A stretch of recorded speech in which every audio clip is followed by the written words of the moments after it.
अस्सलाम वालेकुम everyone. First year के आज के टॉपिक को जो हम डिस्कस करने जा रहे हैं वो है Dalton's law of partial pressure. ठीक है, Dalton's law of partial pressure जो है, इसको पढ़ने से पहले हम देखेंगे कि what is the difference between a partial pressure and gaseous pressure of gas. ठीक है, पार्शियल प्रेशर जो होता है हमारे पास बेसिकली वो प्रेशर होता है जो कि सिंगल गैस के मॉलिक्यूल्स जो अब अप्लाई करते हैं वॉल्स ऑफ कंटेनर के ऊपर, अगर हमारे पास मिक्सचर ऑफ गैसेज हो। अगर हमारे पास मिक्सचर ऑफ गैसेज हो तो उस वक्त उसमें से सिंगल एक तरह के गैस के मॉलिक्यूल्स कितना प्रेशर अप्लाई करेंगे उसे हम कहते हैं पार्शियल प्रेशर। ठीक है, जबकि गैसियस प्रेशर जो होता है ये बेसिकली ओवरऑल प्रेशर होता है जो किसी भी जो गैस के मॉलिक्यूल्स होते हैं वो कंटेनर वाल्स के ऊपर एक्सर्ट करते हैं ड्यू टू देयर कोलिजन। ठीक है, gaseous pressure basically total gas का प्रेशर होता है, जबकि पार्शियल प्रेशर हम कह सकते हैं कि किसी मिक्सचर में से एक सिंगल टाइप की गैस के मॉलिक्यूल्स का प्रेशर जो होगा उसे हम पार्शियल प्रेशर कहते हैं। ठीक है, 1803 के अंदर एक साइंटिस्ट थे जॉन डाल्टन, जिन्होंने जो है वो नॉन रिएक्टिंग गैसेस के बिहेवियर को स्टडी किया था। नॉन रिएक्टिंग गैसेस के बिहेवियर को स्टडी करके उन्होंने हमें एक लॉ दिया जिसे हम कहते हैं Dalton's law of partial pressure. तो Dalton's law of partial pressure जो है ये क्या कहता है, हमें ये कहता है कि टोटल प्रेशर जो कि नॉन रिएक्टिंग गैसेस के मॉलिक्यूल्स जो होते हैं वो एक्सर्ट करते हैं कंटेनर की वॉल्स के ऊपर, वो होता है वो उनके इंडिविजुअल पार्शियल प्रेशर्स के सम के इक्वल होता है। लेट्स सपोज कि हमारे पास जो है वो एक कंटेनर है जिसके अंदर हम लोगों ने कोई भी 2 या 3 गैसेस ली हुई हैं, गैस 1, गैस 2 एंड गैस 3। ठीक है, हम लोगों ने कोई भी 3 गैसेस ली हुई हैं। ठीक है, और ये गैसेस जो है ये नॉन रिएक्टिंग गैसेस हैं, आपस में रिएक्ट नहीं कर रही। तो ये सारी गैसेस जो होंगी ये कितना प्रेशर अप्लाई करेंगी वो डिपेंड करेगा इन गैसेस के पार्शियल प्रेशर के ऊपर। P1 इस गैस 2 का जो है वो फर्ज करो P2 है, गैस 3 का P3 है। तो टोटल प्रेशर जो इस पूरे कंटेनर के ऊपर लग रहा है वो इन तीनों प्रेशर्स का सम होगा। वो सम होगा P1 plus P2 plus P3, इनके सम के इक्वल होगा। ठीक है, let us take an example. ठीक है, हम एक एग्जांपल के थ्रू जो है वो इसको समझने की कोशिश करते हैं। लेट्स सपोज कि हमारे पास जो है वो 3 कंटेनर्स हैं, 1, 2 और 3। हमारे पास जो है वो 3 कंटेनर्स है। ठीक है, एक कंटेनर के अंदर हम लोगों ने हाइड्रोजन गैस के मॉलिक्यूल्स जो है वो फिल किए हुए हैं। हमारे पास एक कंटेनर नंबर 1 है, इसमें हम लोगों ने जो है ना वो हाइड्रोजन गैस के मॉलिक्यूल्स जो है वो फिल किए हुए हैं H2 के। ठीक है, कंटेनर नंबर 2 जो है इसके अंदर हम लोगों ने जो है वो मीथेन गैस फिल की हुई है।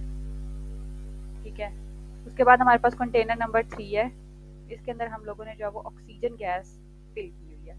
ठीक है, और ये सारे के सारे हमारे पास कांस्टेंट या सेम टेम्परेचर के ऊपर प्रेजेंट है। ठीक है, let's suppose room temperature 25 degree Celsius, same temperature के ऊपर जो ये प्रेजेंट है। ठीक है, अब इसके ऊपर ये इस टाइम के ऊपर ये गैस के मॉलिक्यूल्स अपने अपने कंटेनर की वॉल के ऊपर कोई ना कोई प्रेशर एक्सर्ट कर रहे हैं। लेट्स से कि जो हाइड्रोजन के गैस मॉलिक्यूल्स है इनका प्रेशर जो है वो 400 टॉर है। ठीक है, ये 400 टॉर है। ठीक है, जो मीथेन की गैस के जो मॉलिक्यूल्स है इनका 500, लेट्स सपोज 500 टॉर है। जो ऑक्सीजन के मॉलिक्यूल्स है इनका जो है वो 100 टॉर है। ठीक है, अब हम क्या करते हैं, ये इनके इंडिविजुअल प्रेशर्स है। ठीक हो गया, अब हम क्या करते हैं कि इन सारी की सारी गैसेस को एक कंटेनर के अंदर जो है वो शिफ्ट कर देते हैं। एक बड़ा कंटेनर लेते हैं, उसके अंदर हम इसको शिफ्ट कर देते हैं। ठीक है, हमने इसके अंदर जो है वो शिफ्ट कर दिया।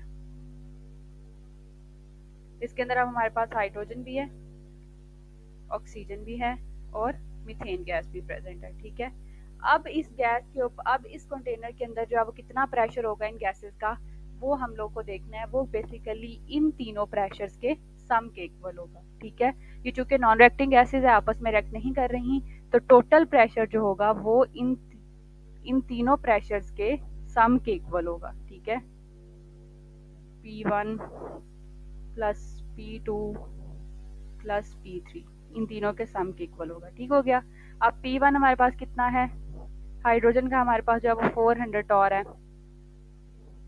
दूसरा हमारे पास 500 टॉर है, फिर हमारे पास जो है वो 100 टॉर है। तो ये टोटल हमारे पास कितना आ जाएगा, 1000 टॉर के इक्वल आ जाएगा।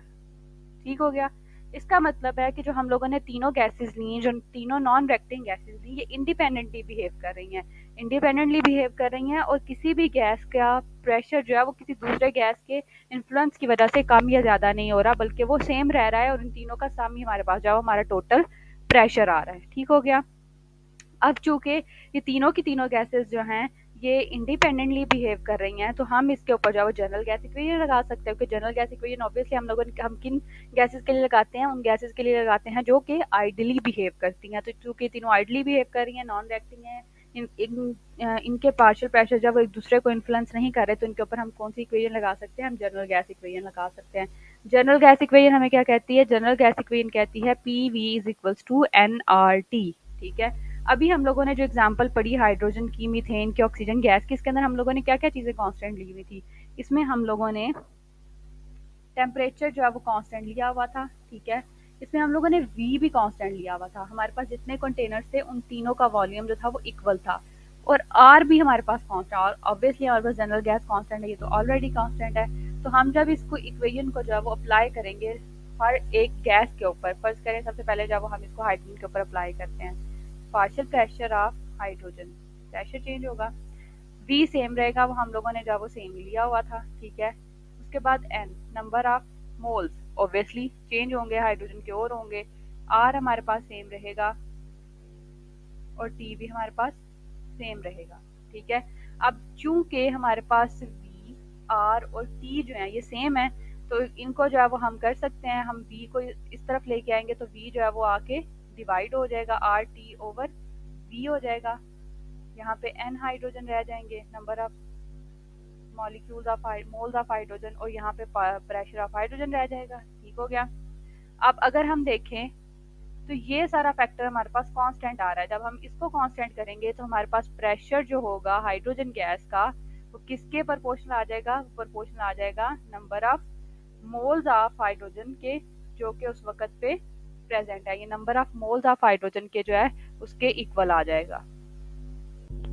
तो क्या होगा कि हमारे पास पार्शियल प्रेशर ऑफ हाइड्रोजन उसके number of moles of hydrogen के इनवर्सली के डायरेक्टली प्रोपोर्शनल आ जाएगा। जैसे जैसे नंबर ऑफ मोल्स इंक्रीज होते जाएंगे वैसे वैसे हमारे पास जो है वो पार्शियल प्रेशर भी या प्रेशर जो हाइड्रोजन का होगा वो भी इंक्रीज करता जाएगा। सिमिलरली जब हम इसको बाकी गैसेस के लिए अप्लाई करते हैं, हम लोग इसको जो है वो मीथेन पे अप्लाई करते हैं, तो मीथेन का प्रेशर भी मीथेन के जो नंबर ऑफ मोल्स होंगे उनके इक्वल आ जाएगा। हमारे पास जो प्रेशर होगा ऑक्सीजन की वजह से होगा, वो ऑक्सीजन के ऑब्वियसली मॉलिक्यूल्स के नंबर ऑफ मोल्स के जो है वो इक्वल आ जाएगा। ठीक हो गया। अब अगर हम देखें ये हमारे पास क्या आ रहा है, ये हमारे पास इक्वेशन आ रही है, किसके लिए आ रही है, एक सेकंड, लेट्स अरेंज इट, तीनों को जो है वो एक सीक्वेंस में लिखते हैं।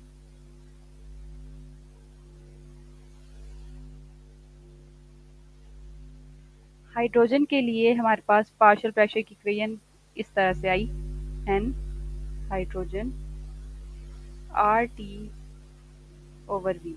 ठीक है, मीथेन के लिए हमारे पास आएगी n C H four R T over V. ठीक हो गया। ऑक्सीजन के लिए हमारे पास आएगी n oxygen R T over V. ठीक हो गया। ये इन लोगों के इंडिविजुअल प्रेशर है, हाइड्रोजन का, मीथेन का और ऑक्सीजन का इंडिविजुअल प्रेशर है। तो टोटल प्रेशर कितना होगा जब हम लोगों ने से फोर्थ कंटेनर के अंदर जो है वो शिफ्ट किया था, तो वो कितना होगा, वो तो पी टी होगा, और वो इन तीनों के सम के चूंकि इक्वल होगा, अभी हम लोगों ने पढ़ा वो होगा P hydrogen plus P methane plus P oxygen. ठीक हो गया। तो ये टोटल प्रेशर किसके इक्वल होगा, पी टी इक्वल आएगा N hydrogen plus N methane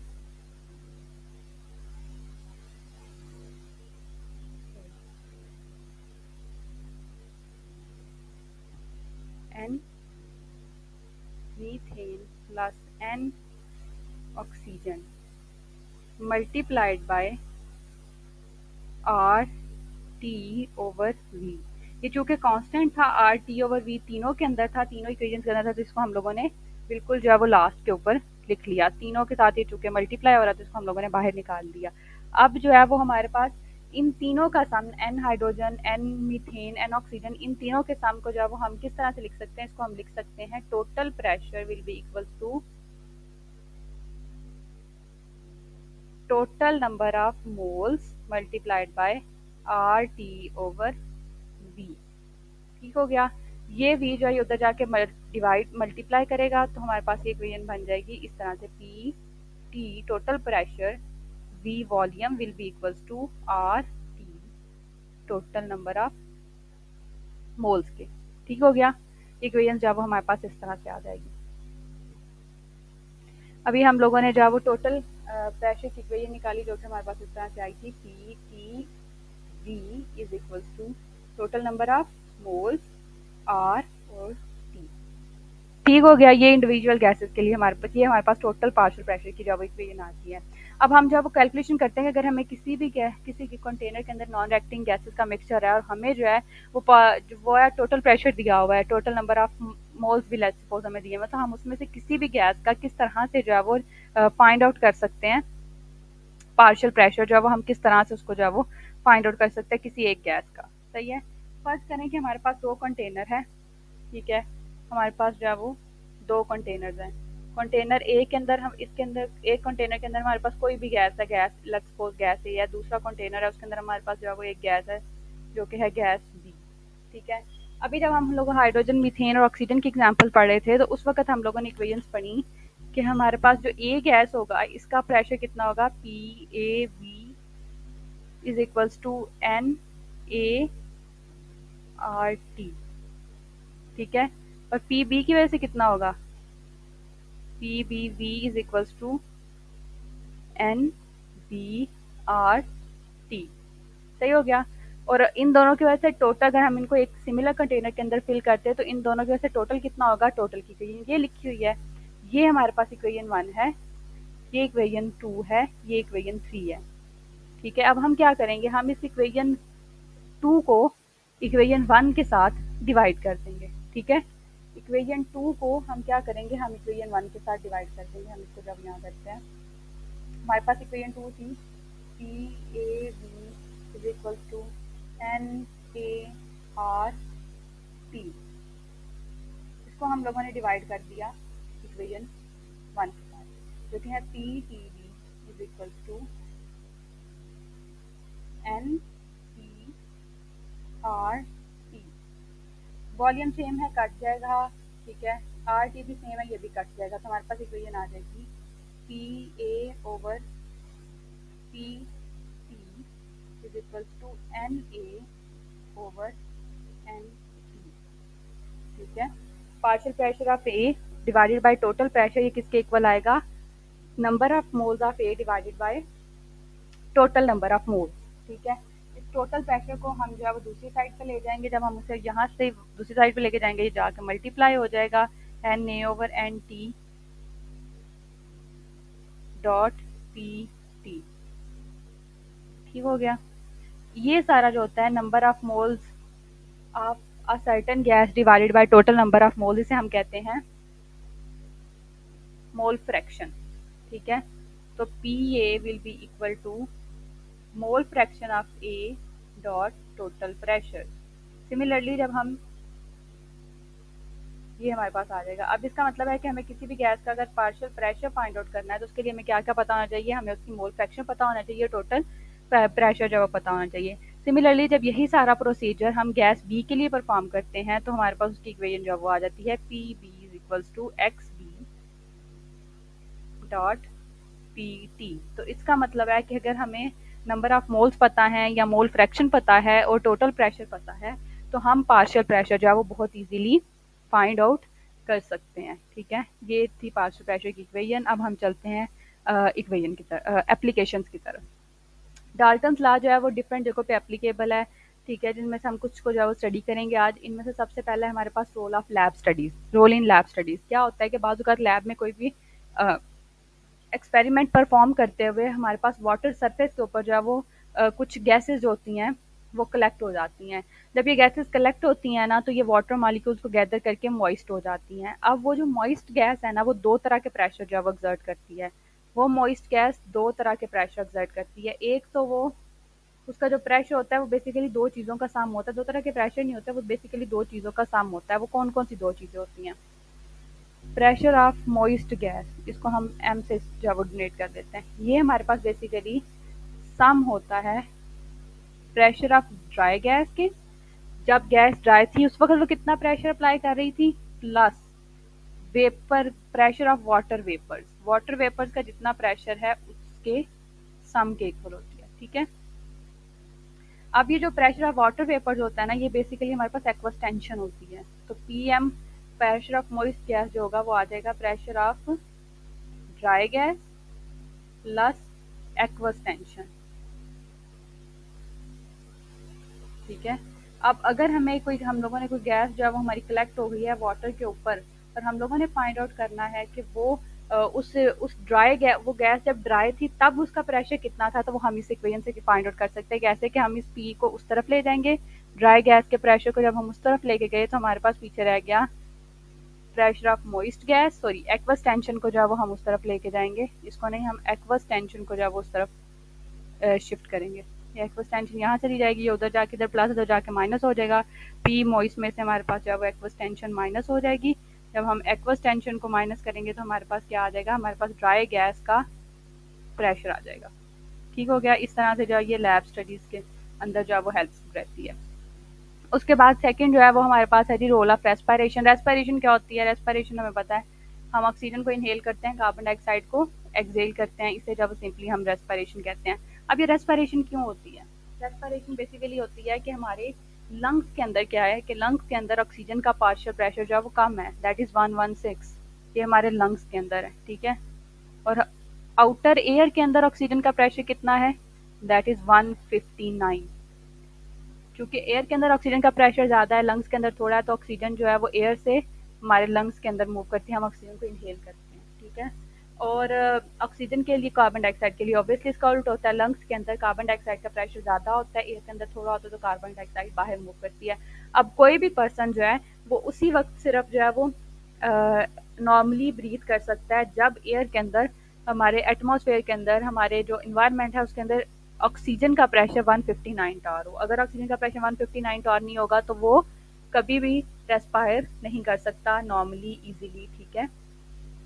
next हमारे पास जो है वो रोल इन पायलट कैबन है। अब अभी हम लोगों ने कहा कि नॉर्मली ब्रीथ करने के लिए जो है वो 159 टार एयर के अंदर ऑक्सीजन का प्रेशर होना चाहिए, लेकिन जो पायलट की कैबन्स होते हैं उनके अंदर ये 159 टॉर नहीं होता, उनके अंदर जो होता है वो प्रेशर जो होता है वो कम होता है ऑक्सीजन का।